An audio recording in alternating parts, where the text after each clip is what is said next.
एक जिद्दी बच्चे ने एक किताब का बार बार हवाला देना चाहा और वो इस बात पर अड़ा रहा कि नहीं, वो तो उसी किताब के पन्ने पलटाएगा। जय हिंद साथियों, नमस्कार। मैं हूं आपका दोस्त ललित व्यास पांडे। साथियों, कौन है वो जिद्दी बच्चा जो किस किताब के पन्ने को पलटाने की बात सदन से कर रहा है और बार बार ये जिद कर रहा है कि नहीं, वो बोलेगा तो केवल उसी पन्ने पर बोलेगा, उसके अलावा कोई वो बात नहीं कहेगा। तो हमारे पूर्व सेनाध्यक्ष आदरणीय श्री नरवणे की किताब है और उस किताब का नाम है 4 स्टार ऑफ डेस्टिनी।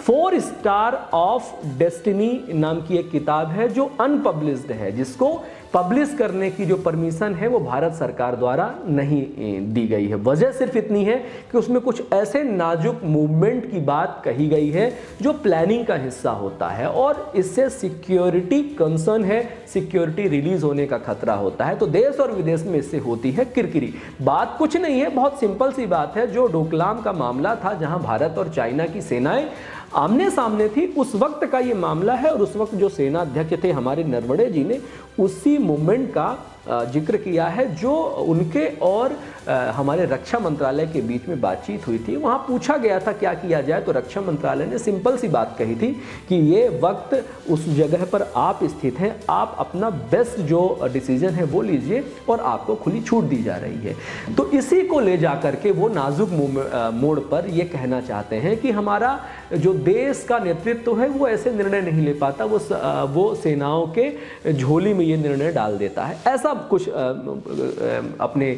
जो बच्चे हैं, बालक हैं, नादान बच्चे हैं, नादान बच्चे क्या कहें, हठी बच्चे, जिद्दी बच्चे कह सकते हैं, विपक्ष के नेता हैं वो हमारे क्षमा करिएगा, राहुल गांधी जी, जो बहुत व्याकुल रहते हैं, व्यग्र रहते हैं।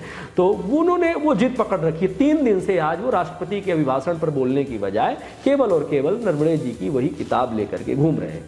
और अभी एक मैगजीन आई थी, कारवां मैगजीन, अभी कुछ दिन पहले छपी थी, तो उस कारवां मैगजीन में उनका एक लेख था, उस लेख में भी लगभग यही जिक्र था। तो उसमें ऐसी कोई विशेष बात नहीं है, लेकिन जब सदन से ऐसी बात कही जाती है तो वो मायने रखती है और सदन से जब वो बात कही जाती है तो रिकॉर्ड में गिनी जाती है और उसका रेफरेंस लेकर के बहुत सारे लोग अपना नैरेटिव सेट कर सकते हैं। केवल ये वजह है जो आपको बोलने के लिए रोका जा रहा है और नैरेटिव फैलाया जा रहा है कि हमें राष्ट्रपति के अभिभाषण पर बोलने से मना किया जा रहा है। तो पूरे देश को ये जानना चाहिए कि रोकने की वजह सिर्फ इतनी है कि आप एक सिक्योरिटी सिस्टम की नाजुक बात को लेकर के वहां से बोलना चाह रहे हैं, वहां की बातें रिकॉर्ड की जाती हैं और अनपब्लिश्ड रेफरेंस अगर इस प्रकार से आप कोई एक परंपरा प्रारंभ करते हैं तो बहुत सारे लोग ऐसे ही अनपब्लिश्ड जो कंटेंट है उसको ले जा करके और देश और सरकार के खिलाफ मंतव्य गढ़ने का काम करेंगे, जो देश के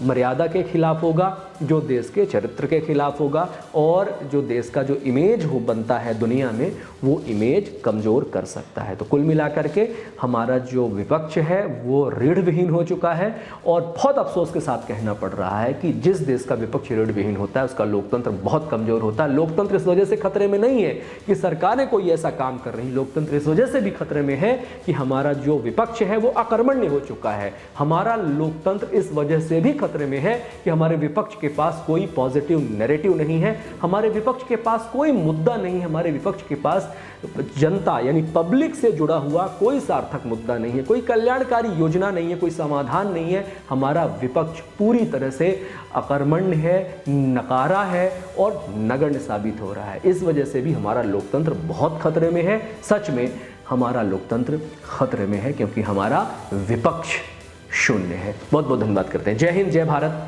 वंदे मातरम। ख्याल रखिए अपना।